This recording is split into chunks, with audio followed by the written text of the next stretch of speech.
ายไปวอยวอยน้องนางอยู่ไหนปิ่นสังบ่หันปอกมา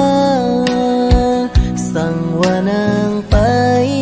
หึงนานลืมใจแล้วแลใจยังกองหานั่งท่าโหกองผู้วัน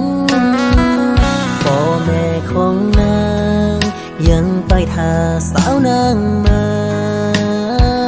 นั่งไปนาเฮินวันคืนปุ่นไปเบาหันมา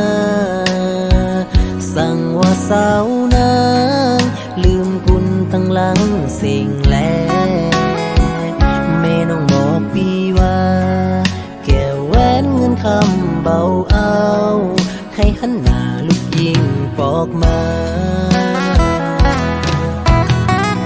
สาวงามบ้านเฮาปุ่นโต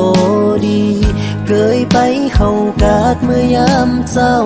สาวงามบ้านเฮาปุ่นหักใจ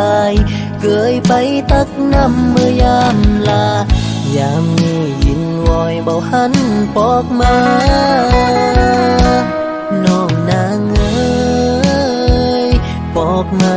ต่อน้อพ่อแม่กองทาคุณเท่ามากูวัน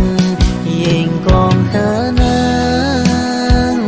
ยิ่งหายวอยวอยเบายินข่าวนางปุ่นมาก็หลายปีแล้วนอนางไปอยู่ไหนบอกมาต่อน้อฝากเสียงเพลงบทนี้ถ้าว่าน้องได้ยินยามใดบอกมาต่อนางเอ้ยพ่อแม่พี่น้องกองหานางผู้วาง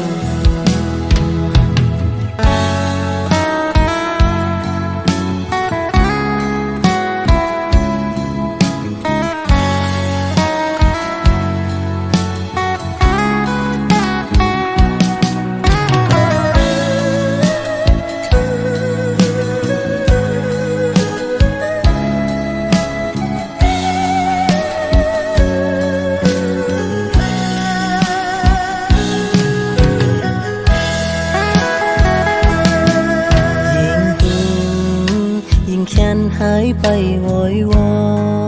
ยน้องนางอยู่ไหนปิ่นสังบ่หันปอกมาสั่งว่านางไปหึงนานลืมใจแล้วแลใจยังกองหา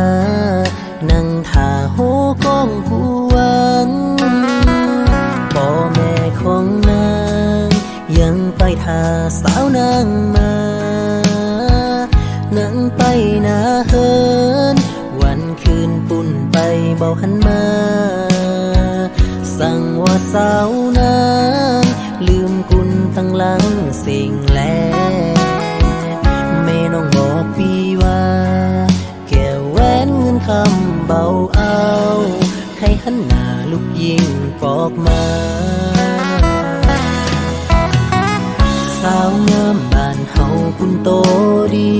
เกยไปเข้ากาดเมื่อยามเจ้าสาวงามบ้านเฮาปุ่นหักใจเกยไปตักน้ำเมื่อยามลายามนี้ยินวอยเบาหันปอกมาน้องนางเอ้ยปอกมาต่อน้อพ่อแม่กองทากุนเท่ามากูวันยิ่งกองหานาง